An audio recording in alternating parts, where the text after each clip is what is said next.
bắc lạnh điều hiu. Ngoài trời trắng tỏ ma.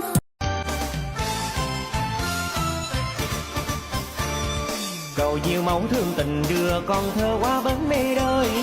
Sầu thi lương thế nhân ngồi nghiêng lòng đau thắt tâm con. Lệ linh nhi ước mi xanh mơ lương lòng trời. Tháng riêng mai nở trước thềm mùa xuân. Một năm dấu xa hoa được thành gần.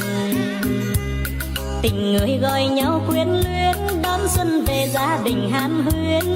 Quên hương khói đất trời thiêng liêng.